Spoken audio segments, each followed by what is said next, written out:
I'm Fox San Antonio's Jessica Headley. And I'm Ryan Wolf. Our greatest responsibility is to serve our Treasure Valley communities, the El Paso, Las Cruces communities, Eastern Iowa communities, Mid-Michigan communities.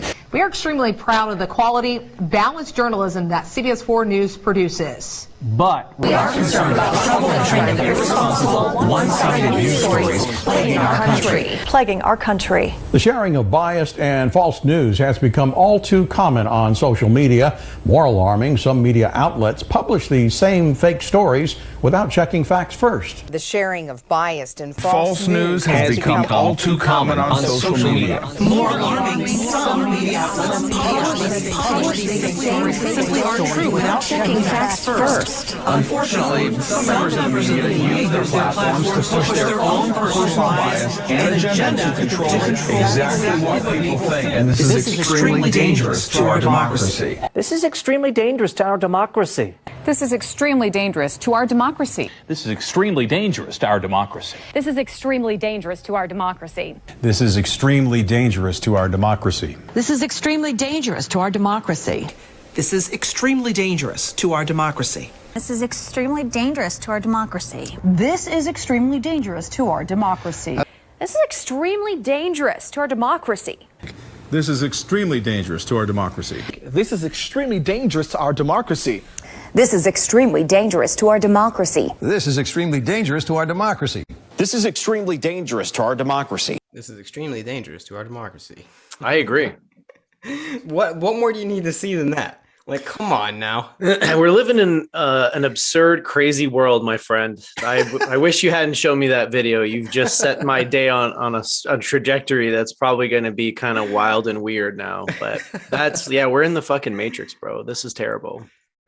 This is terrible. What more do you need to see than that? I don't know. The news. Yeah, I don't know, dude. Honestly, this whole COVID situation has really surprised me because I just didn't think people trusted government, media, and pharmaceutical companies as much as they do. Like, I'm just shocked by the level of trust that is being extended to all of these, institutions and conglomerates or whatever they are, corporations. Like, since when do we trust these motherfuckers? When did that start? Like a blanket trust. Oh, safe and effective. All right, shoot me up. Like, no questions. Who's making money off of this? How long do they have to test? Like, nobody's asking questions. Everybody's just going, well, not everybody. Some people are, obviously. I mean, we're here.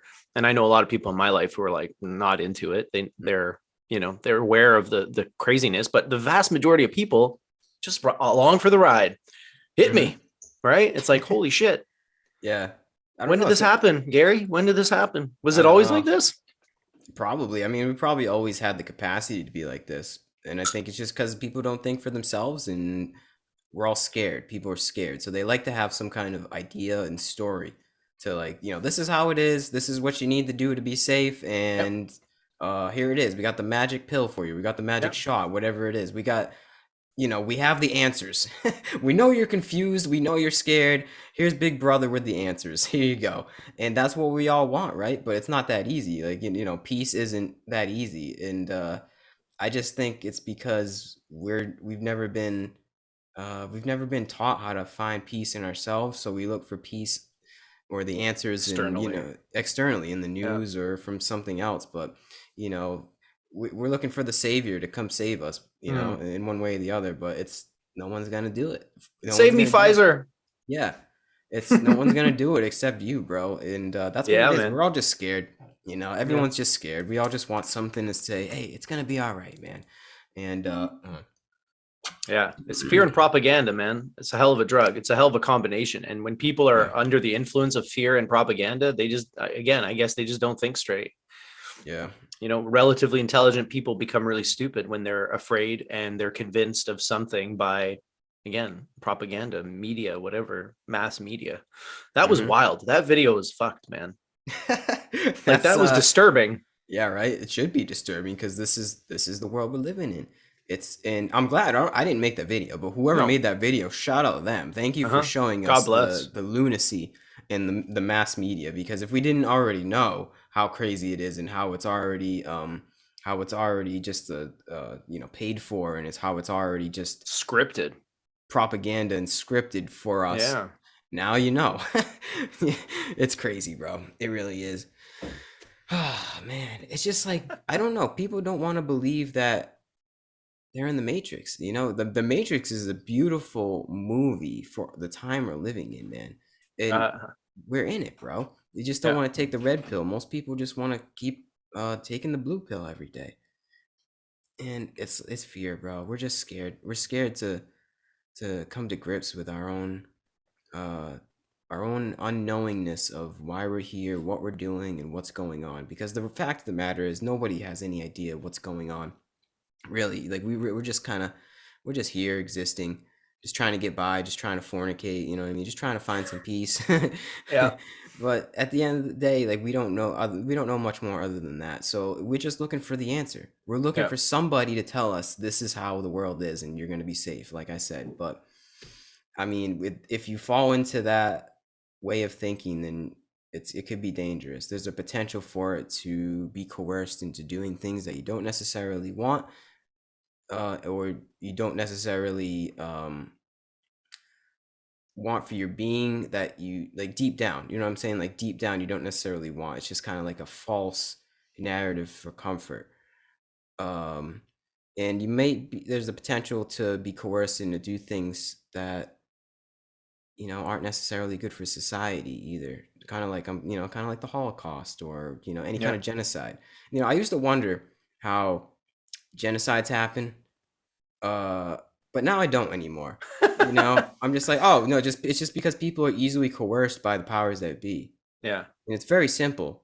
When you have the powers that be in your pocket, it's obviously it's not hard to control people. It's we're living through the time of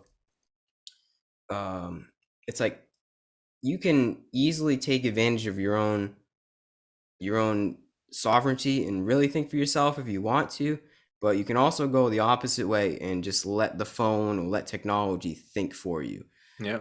And it's like let the media tell you what's going on. Yeah, every day it's becoming more and more polarized, it seems. Like this weird duality is developing in our consciousness. It's very strange. And I know only a Sith deals in absolutes, but it seems like that's what's happening, bro. It's like there is these like two poles in our consciousness, and you can either get lost in the sauce, or you can, go within yourself and find that peace within. It's very, very strange, man. Yeah, I think most people spend some time traveling between those poles. I don't think anybody's stuck at one extreme or the other, but in different facets of your life, you might be at an extreme, you might be fully invested in like the mainstream narrative on certain issues, and then on other issues you might be the other way, and you might be a very independent critical thinker. But everybody's got blind spots, right? And I think that's part of it too, is there's so much complexity, and the world is so large, and the human world that we've kind of crafted, culture, civilization, it's so complex that I think it's virtually impossible to be a free critical thinker on everything. You have to relegate some things to like the automatic process of, these things are figured out. I don't have to worry about these anymore. And then I focus on these things that I'm not sure about. But even the things that you think you've got figured out, you don't have them figured out. I don't have them figured out, right? Yeah, right. All I have are theories. And I've learned recently that the word theory, the root of the word is theater. So when you talk about scientific theories, what you're talking about really is theater. It's a fucking play, bro. It's a play that we've created to make sense or explain something to the best of our abilities. And that theory remains in place until something better comes along, a better play that is more accurate, right? So you've got Newtonian physics on the one hand, worked beautifully. The math checked out. We were able to use it to calculate all kinds of interesting things, and it always worked. But then Einstein came along and was like, Newtonian was a fucking idiot. Newton was an idiot. He didn't know. And then Einstein came up with a better model. But the thing is, the Newtonian model is still functional for a lot of things. So even though it doesn't accurately represent, physics and reality the way that we thought it did, you can still use it to predict, the movement of stars, or how much velocity you're going to need in order to break through the atmosphere and launch yourself out into space. So again, truth is like, doesn't really matter, true or not. Is it valid? Does it work? Let's use it until something better comes along, right? But in any case, I think it's part of it is the complexity of the world. It's impossible to be a free and open thinker about everything. You have to be, or otherwise you'll be crippled and paralyzed every day. You're gonna be like, what's real? What's not? Like you have to have some baseline assumptions that are like, okay, well, I think these are safe assumptions to have, so let's just forget about those and move on to the next thing, right? Yeah, I know what you mean. There's only so much the mind can handle. Is that what you're saying? Basically, yeah. And there's too many questions that you can't just go through life completely questioning everything, every single piece of information, because it's like there's too much. You got to have some foundation of information that you're like, okay, I think this is how it is. And then from that foundation, you can start questioning other things, but you got to have something to stand on. Otherwise, you're just lost in the sauce, as you say. You don't know what's up, what's down. You don't know, anything, right? You get up in the morning, you don't know what to wear, like nothing, everything is a question. So you got to have some things that are just kind of like figured out. Yeah. Some kind of foundation for the play. That's right. Play of life. The stage. Yeah. Got to have a stage or something. Otherwise it's just chaos. But even that stage is what I'm saying. Even those assumptions that you think, okay, those are solid, I can stand on those. They're not. They're not. They're just, for now, they're stable. So cool. Have fun. Enjoy that stability while it lasts. But eventually something's going to happen and you're going to question that too. Yeah. Just keep the play going. Yeah. And just keeps reinventing itself. What is the barometer that's inside of you that says this is true? Do you have that's the intuition? I mean, I think for me, experience is key, right? Like what I experienced directly, I think I feel comfortable kind of relying on that. So firsthand experience to me is key. The only thing I know is that I'm having that there is an experience taking place here and now. I can't even say that I'm having an experience because that would, again, that presumes a lot of things, but I know that there's an experience taking place right now, here and now. And somehow I feel like there's a person involved in that experience. His name is Oliver. He's got this body. He's got some ideas and some, other things and attachments and stuff, but I don't know if he's real. I don't think he is, and I don't know if this is real. And in fact, I know it's not, because if you listen to, again, if you follow science and if you study the human body and the human sort of nervous system and stuff, we 100% are in a simulation. It's a simulation created by your nervous system. You're experiencing a simulation of reality, not reality itself. And that's if you just look at the science. Your eyes are not capturing what's actually out there. You're capturing 1% of what's out there. There's an electromagnetic spectrum and the visible light is 1% of that. And that's all your eyes are calibrated to detect. So what you see is not what's actually there. It's what your eyes allow you to see. And it's kind of same with smell, same with hearing, everything. Right. So each one of us is kind of like in our own individual self-contained simulation. And so within that simulation, what do you really know? What can you really know for sure? Right. Except that I'm having this experience or this experience is happening. Yeah, right. The only thing we can know truly for sure is that there is experience. And I guess that's where it ends. Essentially. Yeah. And the only reason that we can know that for sure is because we are somehow involved or part of that experience, or we are the experiencer of the experience. Something in us, something somewhere. Again, I don't even know, right? But yeah. I guess the only thing we can come to is say that there is consciousness. There is some kind of event that's happening, I guess. And we are the event, and we are also the witness to the event at the same time. Yeah. Interesting, right? That's it. I guess that's as far as it goes in terms of the duality, the dualistic nature of this experience, is that we are both the experiencer and the experience at the same time. And then from there, I guess we just we play the game and we watch the show. Yeah. Everything else after that is part of the play, for sure. It's part of the theory, right? The theater that we create to make sense of this experience, right? But the other way to kind of frame it too is like I often play with this idea. The only thing I know for certain is that I am, and anything that you add after that, I can't be sure of. So I am Oliver. Yeah. Maybe, I guess that's a facet of me. Maybe that's my name, but that's not who I am, right? I am. Anything that you add after that is like a half truth or, an approximation. I'm a father. Yeah. Okay. That's a role that I play, but it's not who I am. It's a theory. Right? Exactly. It's part of the theater. It's part of the role that I've put on. Right.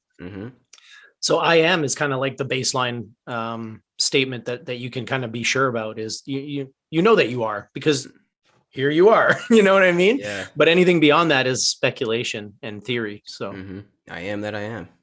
There you go. Damn. That's Old Testament right there. Yeah, man. I wonder how many Christians and people read that and are like, what the fuck is he talking about? It's like, it makes sense to us because we understand what I am, that the power of those very small, simple words, right? I mean, that's the statement of consciousness. I am, that's it. Yeah. Right. Mm-hmm. But for someone who's not even on that wavelength, who's maybe a conservative Christian or somebody who's reading the Bible, it's like, I am that I am. What are you saying, God? That doesn't make any sense, right? Yeah. Or Jesus, before Abraham was, I am. Ooh. That's an interesting one. I don't think a lot of Christians get that one either. It's like, does he have his verb tenses wrong? What are you talking about? No, I am, because he's always been, even before time, I am, right? It's this eternal presence, the Christ consciousness. But yeah, so there's a lot of these little things like stashed in the Bible and in different places. And when you've had these experiences, I think all of a sudden those words make a lot of sense. They resonate. There's the literal interpretation of it, and then there's the interpretation of, like you said, the Christ consciousness. And yeah, man, if you get lost in the literal interpretation of the words of the Bible and think it's just like this, like those things actually happened, and you're not worrying about the lessons of what the words mean, then yeah, you're lost in the sauce, bro. You're lost in that shit. In my opinion, yeah. I mean, my parents, excuse me, my parents have a literalist belief in the Bible. Like, they believe in the Bible as a literal thing. Like the stories in there actually happened, literally. Maybe there was Adam and Eve. Maybe, again, I'm not saying that they're right or wrong. I'm just saying there are people out there who take that approach. And yeah, in my observation, they do miss out on the most important, the most essential, the most practically useful insights in the Bible by looking at it that way. But that's my opinion. And maybe I'm missing out on a whole bunch by not looking at it in the literalist lens, right? No, you're not. I don't think so. I've looked at it both ways, right? So I have studied it as a literalist document. Like I've tried to believe in it that way. Like I've been like, God, show me the truth of this. And it's like, God took me in a whole nother direction when I asked. So to me, I'll take that as a sign. It's not for me. Yeah. Wow. Yeah. That's why I just don't really, I don't really like the idea of spirituality that we have today, as in, the Catholic Church or any kind of specific church that, I guess, congregation that is popular in today's world.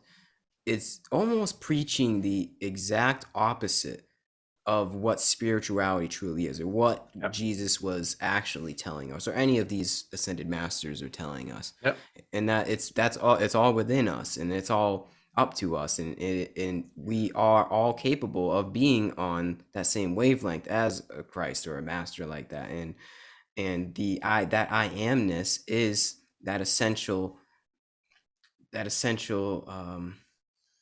that is the essence. That is the essence of this experience, and it's up to you to find that within you, to find that I amness.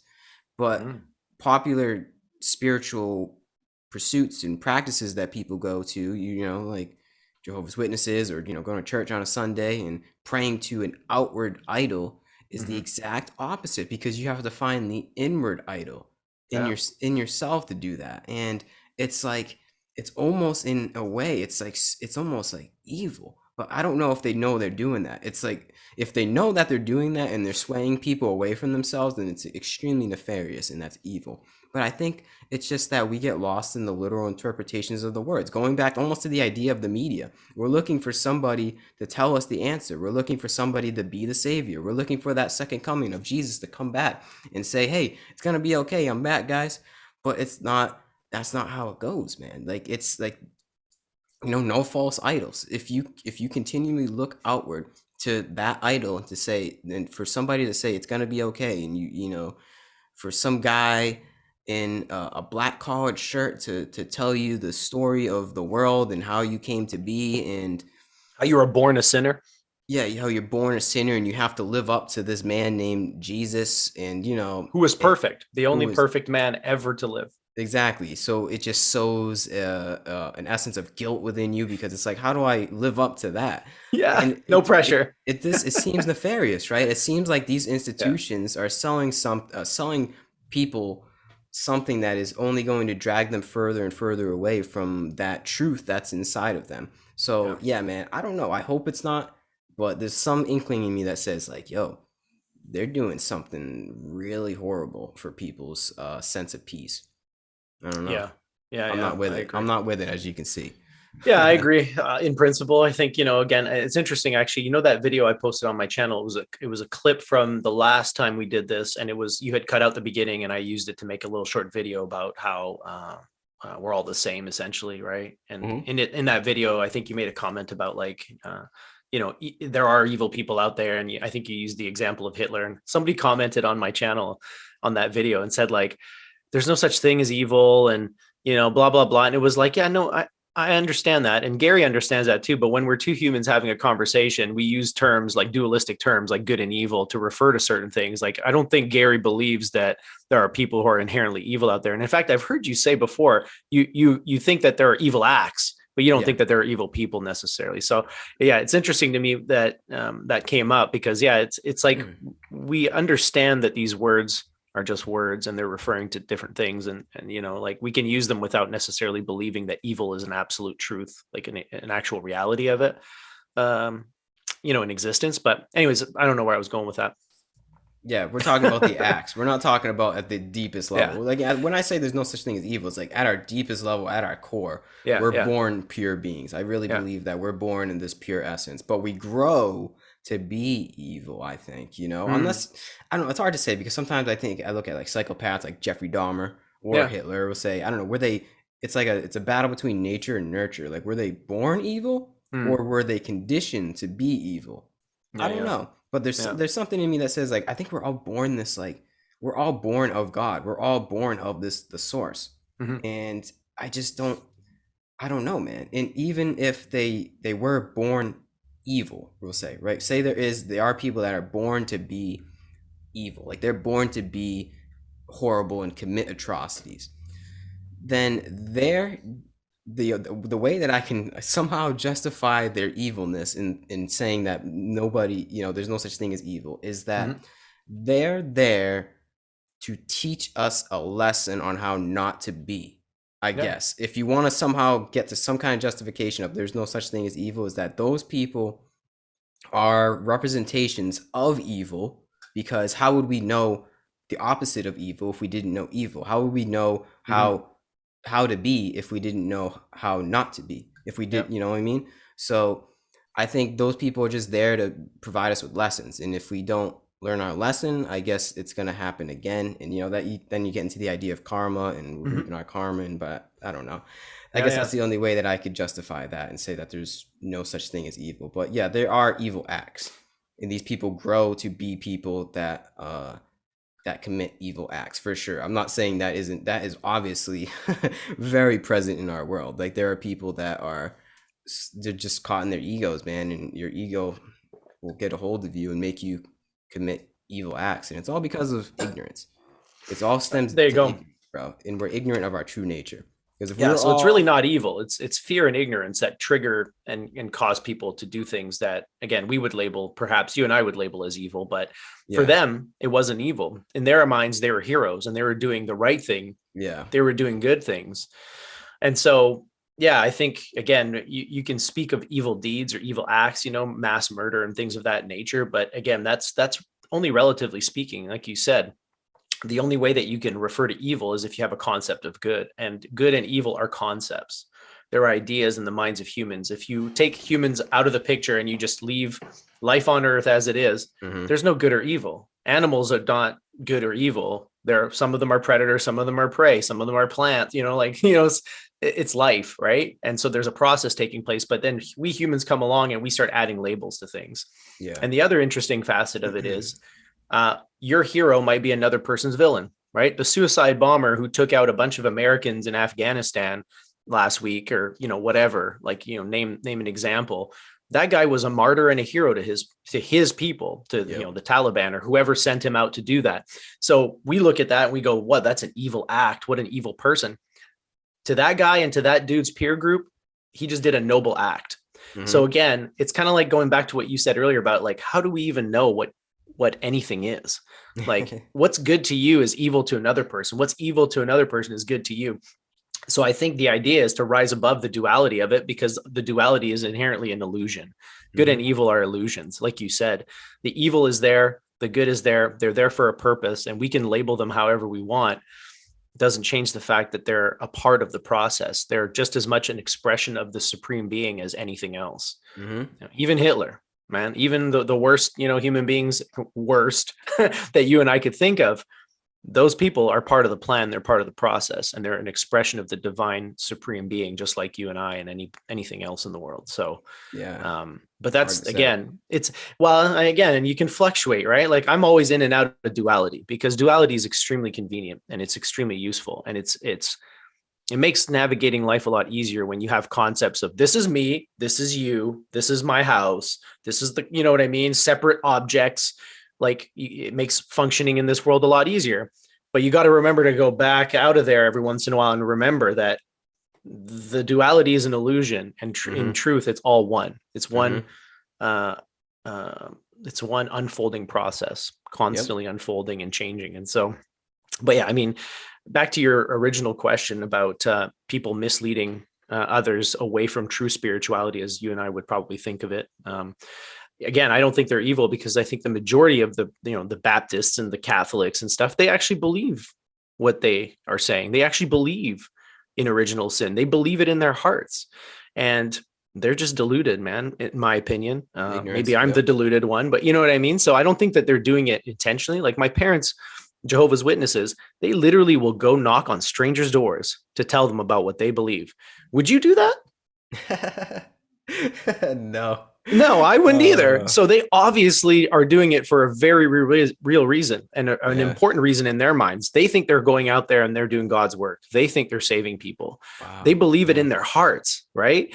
So to me, it's like, well, at least you believe something. At least you got a structure and some kind of relationship with God. It might not be a very meaningful relationship, in my opinion, but whatever. God approaches you at the level that you're at. So if you're a literalist person who's very dualistic and rooted in that kind of thinking, that's the kind of God you're going to encounter. And that's the kind of relationship you're going to have with God, because God approaches you at your level. Where you're ready to meet him, that's where God will meet you, him, her, whatever, So if you have the concept of God as this tyrannical bearded sky daddy who thinks that, gays should be stoned to death and you should cut off your dick skin and all that stuff, that's the kind of God you're going to know. And that's the kind of relationship you're going to have with God. It's just that simple.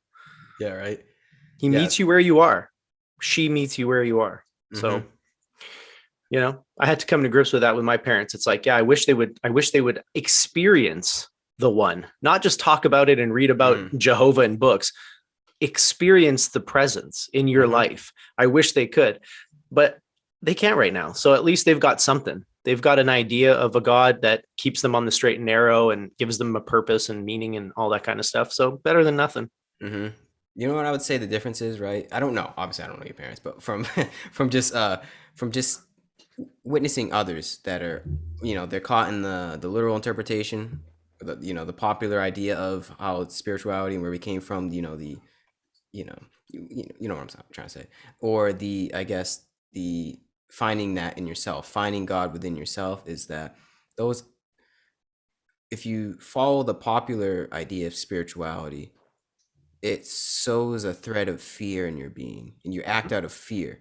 Like, I don't want to, you do stuff because I don't want to go to hell and I want to go to heaven.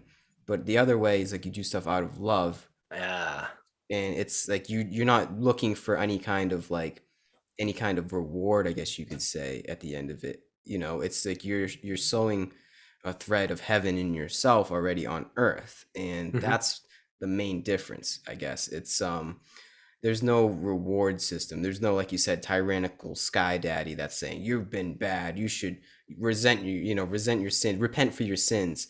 There's none of that idea in your head. It's just kind of like, it's more loving and fearless. That's why I think it's kind of, there's a big difference between that. Like you said, God meets you where he wants to meet you, but it's like, yeah, I guess definitely, but God can meet you in love or God can meet you in fear, and I choose to meet God in love. 100%. And you're blessed to be able to make that choice. But what I'm saying is, some people are rooted in fear, and so God's going to meet them in fear. Yeah, that's the level, or that's the vibration that God is going to have a relationship with you on, because that's all you can bring to the table, right? And the Vedic system, like of the Bhagavad Gita and stuff, like the Indian sort of mystic traditions, they really state this clearly. I mean, they say, like, people who worship, all these different gods, Ganesh and all these different deities, they're worshiping the one as well. They just don't necessarily know it, because all of those gods are expressions of the one. So whatever you think you're worshiping, whatever God you're praying to, whatever name you ascribe to it, Jehovah, Yahweh, Allah, whatever, Vishnu, you name it, you're worshiping the one. Doesn't matter. And the Indians, the mystics, they understood this. They were like, yeah, some people make, burnt offerings to this God or that God. The truth is that that's the level of spirituality that they're at, and it's perfect for them. And at least they have that relationship. They might not know it, but they have that relationship with the one, and the one meets you where you're ready to meet him. So I keep saying him today. I don't know why. Usually it's her for me, but today it's a him. It's the father today. It's not the great teacher, but yeah. So, I mean, to me, it's like, at least, some people have a relationship. It might not be a direct relationship, but they've got something, right? Yeah, I know what you mean. Some people are not ready to go within, right? Yeah, that's tough. It takes a lot. You have to be a brave soul. It can be a tough battle to go within yourself. That's what we're scared of. Yeah, the cave you fear to enter contains the treasure you seek, man. That's what Joseph Campbell said, and it's true. But there's also monsters in that cave. It's scary to go within yourself and see what you really are and who you really are, and go beyond that. But yeah, again, it's too bad Rory's not here. I mean, we were on the subject of the Bible, talking about literalist versus esoteric sort of interpretations of the Bible. He wanted to talk about the Garden of Eden. I mean, he didn't text us, right? Let me see. I don't think so. Yeah. Oh, he said, any chance we can do this later in the day? I saw, just seeing this. If Rory's listening, man, hey, we just saw this. Sorry, Rory. Too late. Too late. Yeah. Sorry, man. We're on a roll. We're on a roll. You can't stop this train. Damn. It's like we've already hit record. Yeah, man. Damn. All right, now it's like, hey, man, derailed the train. Text us a little earlier. All right, Rory. We confirmed this morning that everything was a go, right? Yeah. Hey, man. Well, it's always next time. We're going to do this again, so it's always next time. Yeah. If you want to talk about the Garden of Eden, I was actually like, I don't really get the interpretation of it. I mean, I'll say my interpretation of the story of the Garden of Eden is when humans were dawned with consciousness, that I amness is like that moment when God said, not literally, I'm not saying this actually happened, but like, God said, this is consciousness. You are a conscious being and you become like me. But at that same time, you have the ability to eat from the tree of knowledge, or was it the tree of good and evil? The tree of knowledge of good and evil. The tree of knowledge of good and evil. And you from that, it's pretty much free will. He gave us consciousness and he gave us free will. And there's that serpent, which is our lower self, that tempts us to do sinful acts. And he's very alluring. And he's very tempting, and it's very attractive. And if you listen to the serpent, that the reptilian self, you'll get sucked into your sinful nature and the lower nature, and almost lose your sense of higher consciousness, your connection with the divine. That's kind of my interpretation of it. Yeah, that's a good interpretation. Yeah, I just don't. Sorry, one sec. I just don't understand how man and woman comes into that. Like, why did the woman tempt the man? Like, where did that come from? Like, why was the man, they took a rib from the man's ribs, right? And then that's how woman was created. And then the woman took the fruit and gave it to the man and then became a sinner. Is it because women tempt us with sex or something? Is that what it is? I don't really get that part. I think it's because they're smarter than we are, personally, but yeah. I don't know. That's a good question. And actually, on an interesting side note, if you read Genesis 1 and the first chapter of Genesis and then the second chapter of Genesis, you'll actually see that there's two distinct creation stories, and they actually contradict each other. Really? So like the order of creation in the first chapter and what happened on day 1, day 2, day 3, day 4, all that stuff. And then at the end of chapter 1, God creates man and woman together at the same time. And then in chapter 2, it like goes back in time and kind of resets or tells the story again of creation, but it does it in a different order where like animals and humans are not like, it contradicts basically the order of events in chapter 1 in a bunch of different ways. And then on top of that, at the end of chapter 1, God creates man and woman together and says, take care of this garden for me. In chapter 2, he makes man by himself, leaves him by himself for a while until he's bored, then pulls a rib out of him and makes a companion for him. So there's two different stories in the very first two chapters of Genesis, and they paint a different portrait. If you read them back to back, you're gonna be like, that doesn't fucking make sense. Like one of these stories has to be false, or they can't both be true, right? Because they contradict each other. Not literally, yeah. Yeah, exactly. Yeah, it's interesting. I think, you know, I kind of align with your interpretation in a lot of ways, I think, because to me it is symbolic of, I don't know what you would call it, maybe a step in our evolution where we went from being kind of unconscious animals living in the present moment without any knowledge of duality. So future and past were not existent for us. Good and evil were not existent for us. Naked and clothed was not a thing for us, right? We were animals, literally, and we ran around with the animals, and the animals were friendly to us, and so we were part of the animal sphere.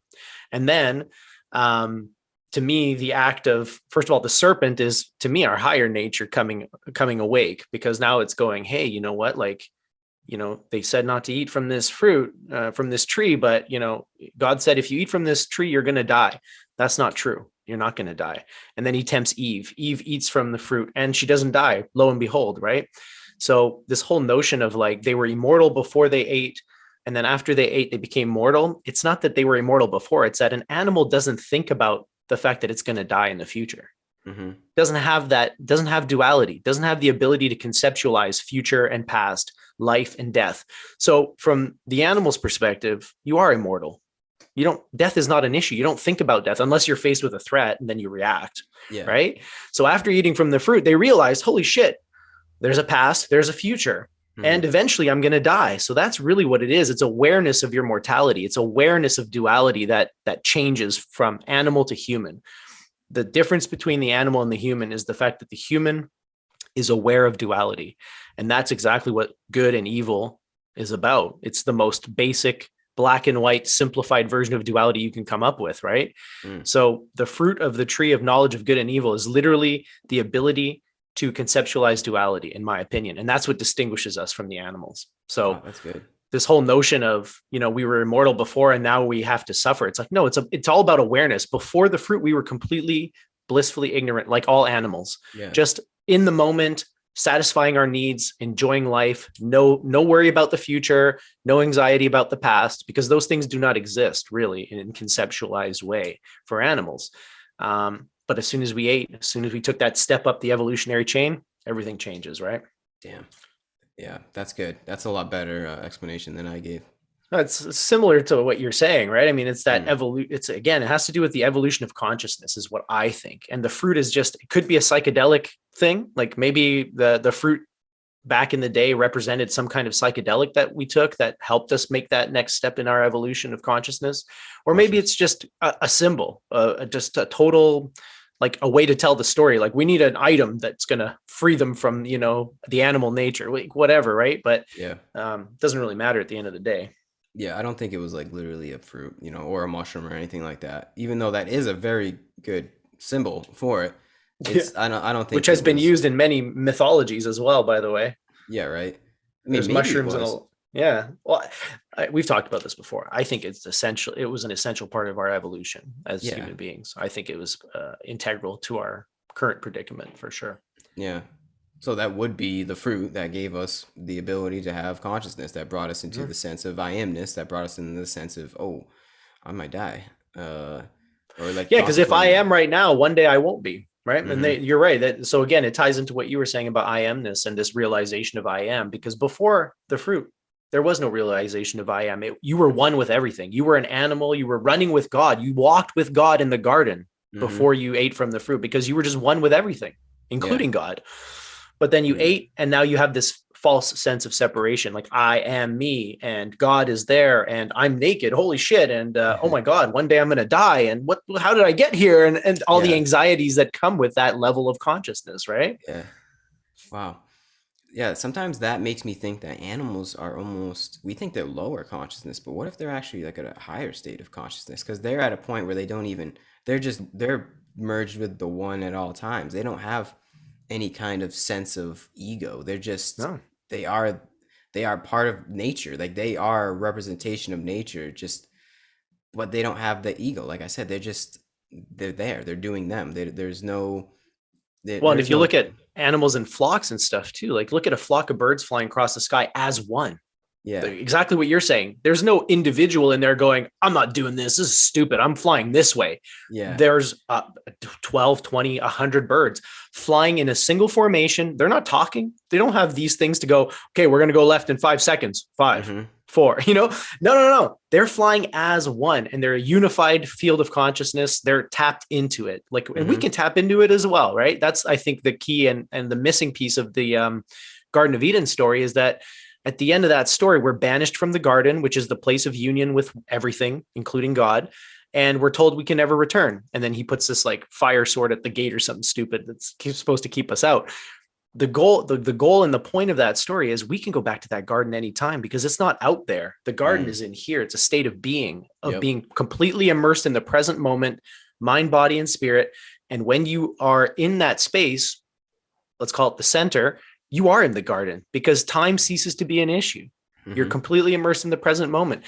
Self and others cease to be an issue. You feel love for everything. You feel connected to everything. So the point is, animals are there always.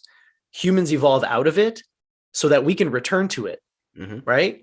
And that's, again, the hero's journey. We leave, like as children, we're like animals, right? Like if you ask a little baby about like, hey, you're going to die one day, like they don't fucking know. They can't even talk, right? They don't have concepts for life and death. They're completely in the present moment like animals.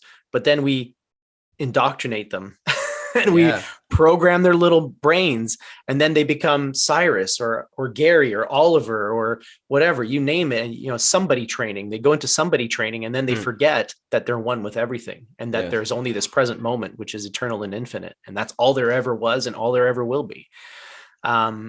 So I think, again, the hero's journey, as we start in the garden, we're also banished as we grow up and we become indoctrinated.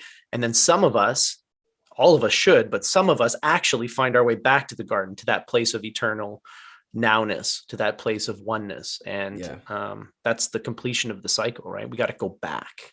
Wow. Damn, man. Yeah, you just explained it really well there. Oh, thank you. It's one of those stories that I've gone back to many, many times. I feel like when I understood it from the metaphorical level, it became one of my favorite sort of myths or spiritual stories, because it's like, holy shit, so spot on to what happened to humans on our evolutionary sort of trajectory, right? I feel like there's many different stories, but they're all saying the same message. And it's that we were born in this, we were born in the divine, we were born in that divine process, that ever-flowing constant, and we grow out of it, we grow into our egos, and it's our journey, it's the hero's journey to make our way back. I think that idea, that symbology is present in many different stories that I've read in many different cultures and different time periods. It's all that same idea. And I mean, that's kind of what I preach, man. It's that it's all in our ability to do that, to return to the Garden of Eden within ourselves. I mean, you can say that in a million different ways, but it's all up to us to do that, bro. Build the Garden of Eden within ourselves and return to it back, and find that peace, man, because that's what it's all about. When you return to the garden, you find the sense of peace. You find heaven, you find that kingdom of heaven that's inside of you. And what more do you want? What more do we all want? No one, like I said before, like how this whole thing started, bro. Nobody's gonna do it for you. People might show you like how to get you, they might show you like the certain way to get to the Garden of Eden, but you have to walk the path back. Of course, the garden's inside of you. I can't take you there. It's only you can go there. It's inside of you, right? I mean, I can't physically go inside of you in any way, shape, or form. Well, I guess I could, but that wouldn't get you there either. That's a totally different proposition, right? That's totally different. No, sorry, my 15-year-old mind kicked in there. It's like, you're saying some dirty shit there, buddy. You can physically go in, but you can't spiritually go in, man. That's right. I can't exactly. Yeah. Yeah, you're right, man. It always comes back to the same handful of things. And, I feel like it's so simple, but it's almost too simple. And that's the hardest part, is like, it's so easy to get lost and to start to go far out. And, I've met some people recently who've had like spiritual awakenings, and there's a lot of parallels to like your experiences, my experiences, but then it's like they went further out, and they're like contacting beings. and they're going into new dimensions, and they're physically traveling to other dimensions, or at least that's the experience that they're having. And I feel like it's easy to just keep going, but at the end of the day, the for me anyways, the most important things are extremely simple. And it's like presence, right? Here and now, right? Be present. Love everyone and everything. Okay? That's two things. That's basically it. I mean, it doesn't, you don't have to go further than that. And, then you can start building on top of that and saying how, like, everything you believe is a story, right? You start talking about the narratives in your mind and all this stuff. But really, if you just focus on being present and loving everyone and everything, you're there. That's it. It's just that despite being extremely simple, those things are very hard to do. They just happen to be very hard to do. They're counterintuitive, and no one teaches you about these things, It's ironic. Yeah. Right? Why is that so hard to be a good person? I mean, it's not, though. It's not hard, but it's just not like even being a good person, right? It's selfish, because when you get to that, when you experience the truth of this, it feels good to do good. Doing good becomes a selfish endeavor. I want to help people because it makes me feel plugged in, connected, euphoric. I want to have deep, meaningful conversations with people like yourself because it makes me feel like I'm tapped into the entire universe and doing good and radiating good. And I feel like from this nexus of our conversation, there's goodness, love, wisdom, just flowing out there. It's not coming from us. We're just creating a space where it can just flow. Right. Yeah. And so it's not even about being a good person. It's just about love everyone and love everything, not for anyone else. Do it for yourself. Love yourself. Love, again, everyone, including you, especially you. Because that's the other thing. If you love other people, but you hate yourself, your love is going to be toxic. It's going to be gross. It's going to be dysfunctional. So before you can love anyone else, you have to love yourself, right? That's where this whole thing starts, going within yourself and opening that gate, man. Opening that gate to infinite love. Amen. Damn. Gonna be selfishly selfless. Yeah, exactly. It's all paradox too. That's the other thing I've learned. It's always paradoxical. The true capital T truths of this life are all paradox. They're all contradictions that somehow still work together and make sense. Like the human condition is a paradox because we're all the same, but we're all uniquely different. And both are true. Everyone is a unique individual. There's no other Gary Haskins out there. At the same time, you're just like me and like everyone else that you meet. So you're an individual, a unique individual, but you're also exactly the same as everyone else. Yeah. That's capital T truth. That's a paradox, right? Yeah. That doesn't make sense, but it's true. It's like, right? Oh, I don't know. You ever read The Kabbalion? I have heard of it, but I have never read it. It's good, man. They deal a lot in non-duality like that. They just put it in different terms than you've probably heard before. It's I highly recommend it. Is that the Hebrew mystic tradition, or is that a different? It might be Hebrew. I think it's Hermeticism, I think. Oh, okay, yeah. I've read it years ago, but yeah, it's all the same idea. Yeah. It's all the same idea, man. It's all about the non-duality. It's the dualistic non-duality essence of this experience. It's that there are poles to this experience. There are polar opposites, but underneath, behind the scenes, it's all one. That's why underlying unity. Yeah, that's why Yin and Yang is so it's so strong. Yeah, it's such a strong visual because it's just like that is the representation of the most basic premise of this universe. Yeah, 100%. You're absolutely right. I mean, that's like the left and right hand of God right there. Yeah, it's like these two opposing forces, and in the tension between those two opposing forces, the entire universe exists. It's like the tension of those two forces causes everything to rise up from nothing. Like dance. Yeah, but it's these two forces kind of pulling and pushing against each other that create this friction. And from that friction, it's like the entire universe expands and grows. And, and in every seemingly separate form, whether it's a star, a black hole, a human being, those two opposing forces and that tension is there. You know what I mean? Like right now, your cells are deteriorating and falling apart into chaos and entropy, while your body makes brand new cells that are perfectly structured and beautiful. And at the same time, you're dying and living. You're being born again. At every instant inside of you, those two forces are pulling and pushing, and your being exists in that tension. You know what I mean? Yeah, that's interesting, man. Wow. In a star, same thing. You've got like this nuclear reaction that's happening. You know what I mean? It's constantly like, firing up, and then eventually it runs out of fuel, and then it just starts to consume itself. Like, push and pull. Yeah. And everywhere, in everything, this, like you said, it's the template of existence, Friction and peace. Yeah. And the peace in the friction. Because it's like matter and emptiness, right? Like you've got all this emptiness inside of your body, like you're mostly empty space, right? So matter is made out of emptiness, and yet without emptiness you can't have matter. So again, it's that paradoxical sort of non-dualism that we're talking about. It just it doesn't make sense, but it's true. It's just, you see it everywhere. It transcends the rational mind. Yeah, it really does. But there's still something in our rational mind that can comprehend the not making sense of it. The only sense that we can make of it is that it doesn't make sense, and then that's it, I guess.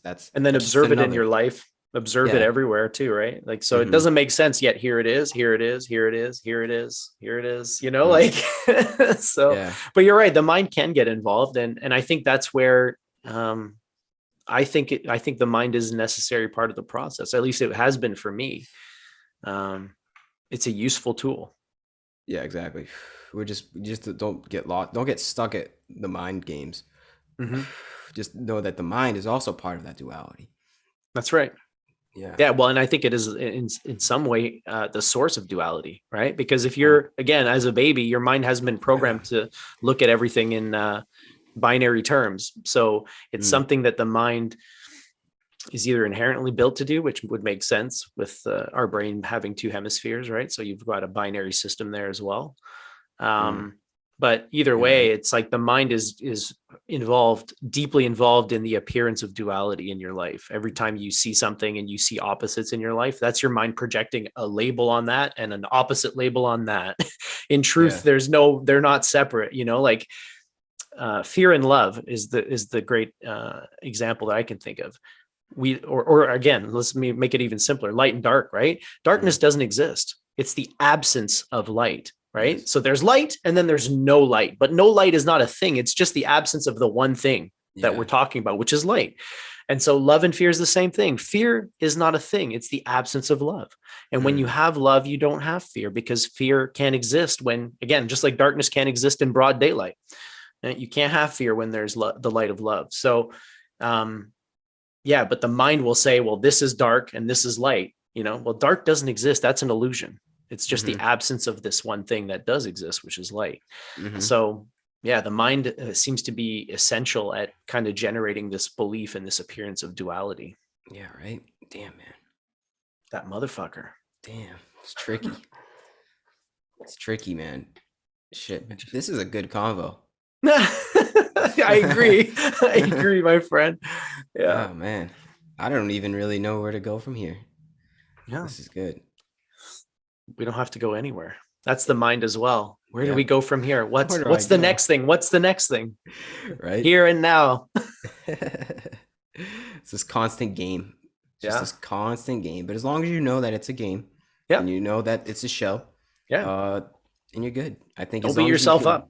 Yeah, don't beat yourself. Don't take it so seriously, man. This is all just a game. This is the show of duality, I guess you could say. Yeah. And just drag your sorry ass back to the present as often as possible. Every time you catch yourself out there in the sauce, get your ass back to the center. Out. Yep. Nope. Come back. Nope. Come back. That's the motion of the ocean for me anyways. I don't know about you, but it's like, because what's the next thing? What's the next, where's the next fix? What am I going to do tonight? What am I going to do to feel alive? What's my plan? Whatever. Constantly getting dragged out there. Yeah. But find peace in that, even in that, knowing that that's just how the mind is. And that also you can find peace in that process, and just be like, become to terms with that, your own mind and the workings of it. And to know that that's just how this is, man. And on the other side of that is always that peace. It's always that constant return that we can, it's always available to us, which is great. It's always available to just find that Garden of Eden within yourself. And all it takes, man, is just a little bit of meditation, 5-10 minutes a day, maybe just disconnect and realize what's real. Yeah, it's not like you said before, it's simple. It's just if you get sucked in and lost in the sauce, you're never going to realize it's there. It's easy to get sucked in, but once you get that taste, once you get the glimpse of the garden, of the return back into the peace, and you get one little glimpse of it, I think that's all it takes. Because like I got a little glimpse of it, I don't know how long ago it was, a few years ago, and then my life has been a lot different since then, and I've never really lost track of it. I mean, there's been days where I lose track of it, and there's been circumstances and things that happen where I'm like, oh, woe is me. Why is this happening to me? And then I go and find peace, and then I'm like, wait, who is me? What is me? What is this? And then the whole thing goes on with non-duality, and then I just, we have conversations like this, and then I return back to that peace, and I realize that all is good. It's all good. This is all part of the play in the process. So I think I'm always interested, and that's why I have this podcast. I'm always interested in people's first glimpse into that peace, because once you get that peace, and if you really get a true taste into what that is, I think, for me at least, and from the people that I've spoken to, it never leaves you. And that's a beautiful thing, man. To be able to find peace no matter the circumstance in your life, no matter what happens, you made it. Yeah, that's as good as it gets. Yeah, it's you've reached the mountaintop. I agree. No matter what happens, no matter what external circumstances may bring, you're in that place of peace and love. Yeah, and it's like you're not always on the mountaintop, but you can always climb back to the mountaintop. That's what the beauty of it is. I think that's enlightenment. Isn't just like one day you wake up, boom, I am the Buddha. It's like, no, enlightenment is it's like a constant returning. And to know that you can always return to that, no matter what happens, man, you can always return to that peace, no matter what is going on in your life. That is amazing. That is just like a semblance of liberation, to know that whatever happens, my arm could get chopped off tomorrow. I could go blind or deaf, no matter what is happening in my life, the turmoil, the suffering that goes on in our lives, it's always present. To be able to return to the mountaintop of eternal peace that's within us. What more do you want? Yeah, man. I agree, man. That's the experience I had. I could not have gone back, even if I wanted to doing things the way they were before, because everything was transformed and different. But one interesting thing about the mountaintop is the more you trek up and down that mountain, and the more you use familiar routes, the more you develop a path to take you there. And it becomes easier, at least in my experience, and easier to get there deliberately, right? Like the first time I got to that mountaintop was completely by accident. And then I didn't get back there for a long time after, because it was like, once I came down, it was like, oh, how did I get up there again? I didn't really know. I didn't really have a way of getting up there. But as you develop practices and study, and whatever your medium is, like I read a lot of books, and books were a huge help for me. They guided me along. Eventually I developed practices that could allow me to go back there, and the more you do it, the easier it gets to get back up there. Yeah, true that. Very true, dude. Very true. But we all have our own journey to the mountaintop. Of course. Yeah. And I feel like that's why there's no real path between. So I feel like religion and spiritual traditions and all the books that I read, those are paths, and anybody can hop on and read the book and follow the path.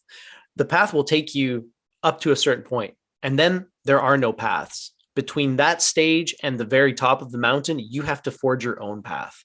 And these other traditions, philosophies, whether it's Buddhism, Stoicism, you name it, Catholicism, they might take you some of the way up, but eventually you got to forge through the forest by yourself and make your own path.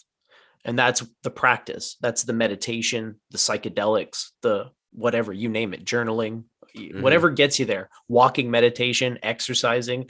I got super high from a run, by the way, like 3 days ago.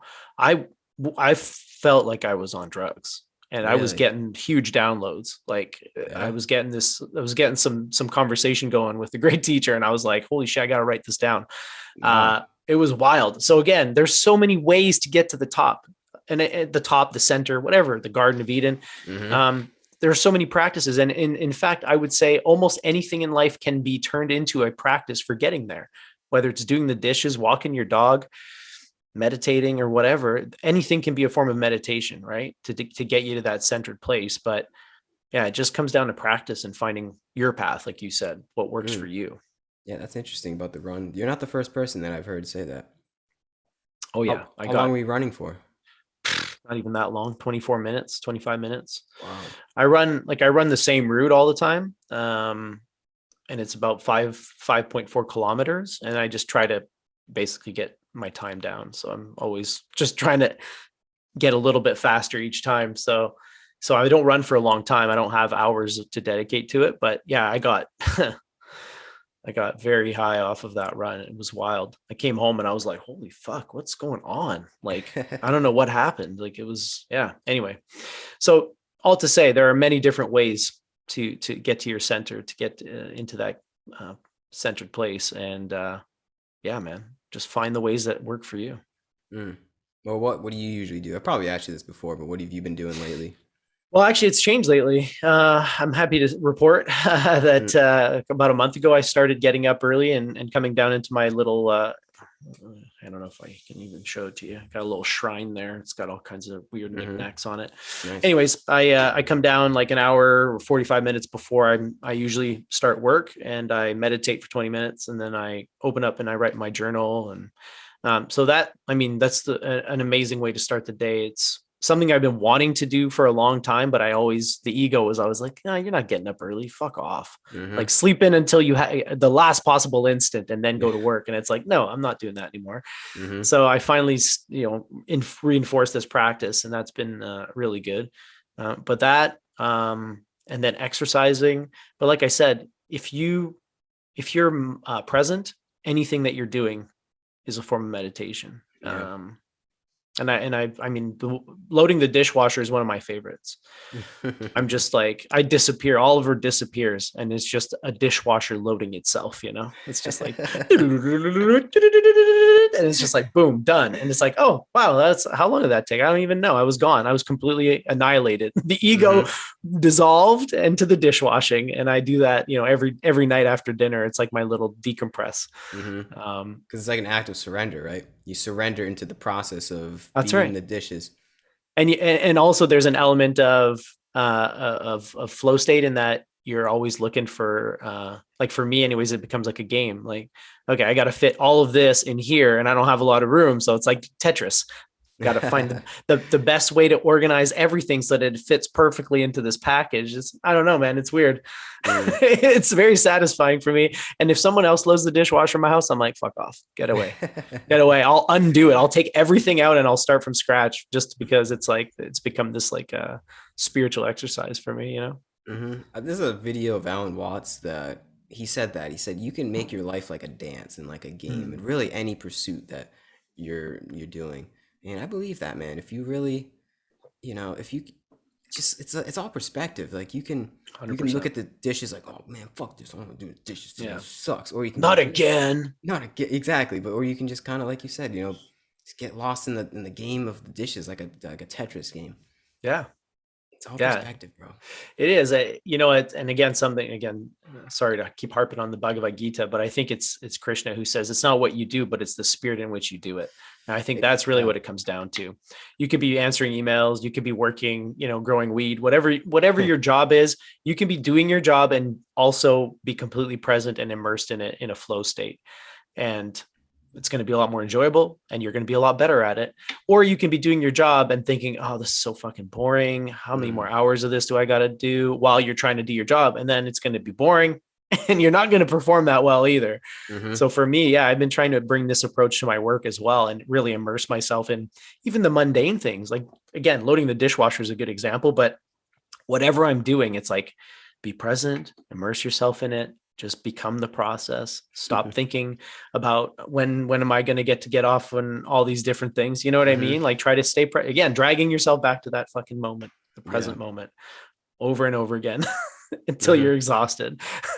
Yeah, right. Isn't it weird how it's like we try to surrender to the process, and it's almost it would seem like it's a essence of unconsciousness because you're losing your sense of awareness in a way. Like you're almost going on autopilot, but it's actually not. You're becoming more in tune with the Super process. conscious. Yeah. Yeah. Well, because the ego is removed. And so you have direct, clear perception. And so you're far more connected to what's happening. Whereas when your mind or your ego is in the way and you've got thoughts and other concerns, you're disconnected from whatever's in front of you or whatever you're doing. So you're less conscious because you're part of your consciousness is being diverted by the mind to whatever fucking bullshit story it's telling you at the moment. Yeah. But when you eliminate that, and all of a sudden it's like, holy shit. It's kind of like how people after they wake up, they're like, I never noticed trees before. Holy fuck, these trees are beautiful. Or like, I never noticed bird song before. Like, I didn't realize it was so beautiful. It's because the mind was always in between you and reality. Yeah. And you never got to experience things directly. You were always kind of through the veil of the mind. And when you fucking sweep that veil across out of the way, the world looks and feels and sounds very different. Yeah, right. Yeah, exactly. Because the world actually is beautiful. When you get lost in the process, you realize that this is just a beautiful process. Even in its there's beauty in every part of it. Yeah. It's just like even hang on. Sorry, brother. I unplugged my headphones. I'm like, I lost you. There's beauty in every part of it. Even the gross, ugly parts, even the painful parts, all of it. There's beauty in all of it if you can see it. If you can see it, man. Just gotta get through the veil, the facade of the ego, the story, the narrative that we tell ourselves. Yeah. So what do you do for that? Like, let's burn that fucking veil down, Gary. How can we help people burn the veil down? Or maybe you can't burn it, but sweep it aside. Like, what's the plan, dude? Honestly, man, meditation. I do a lot of meditation.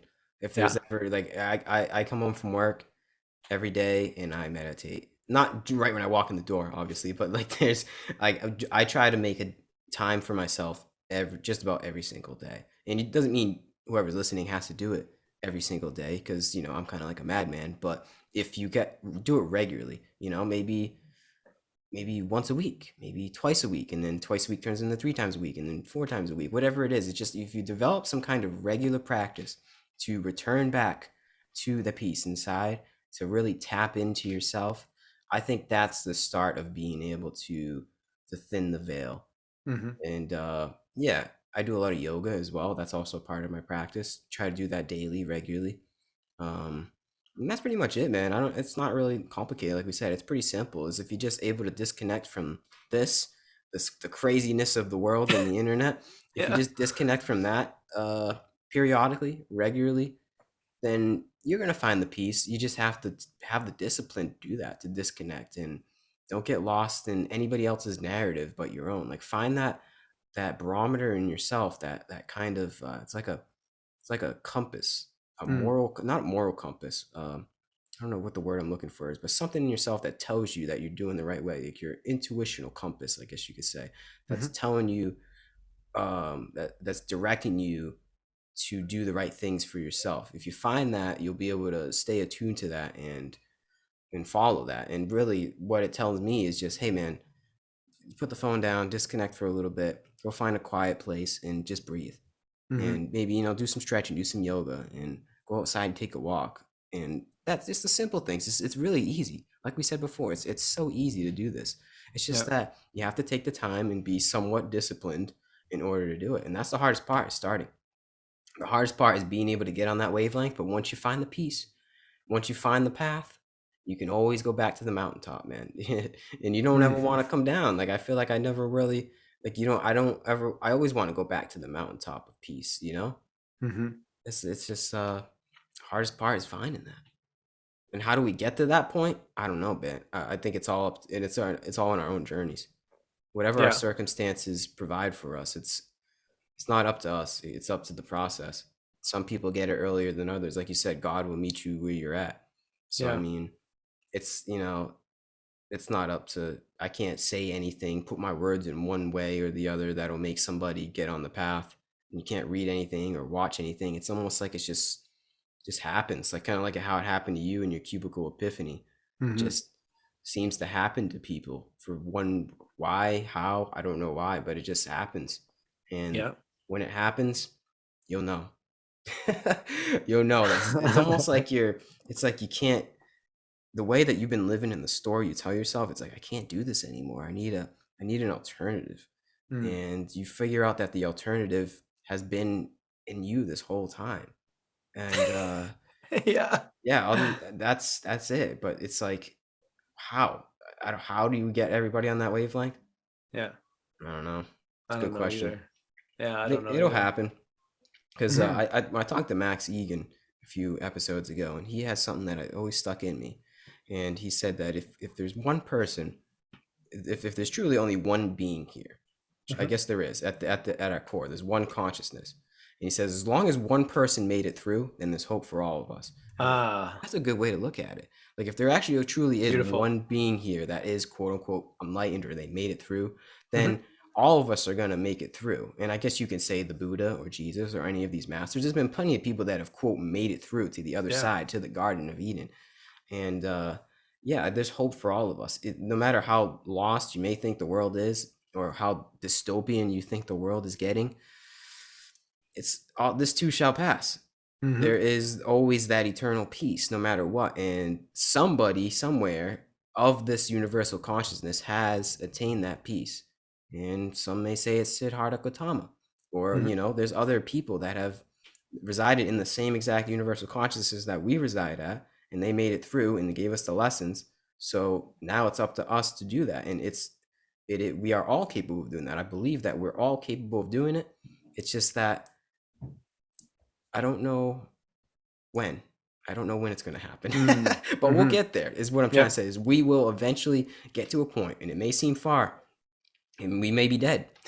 We actually may be dead. Who knows? But we may not be here.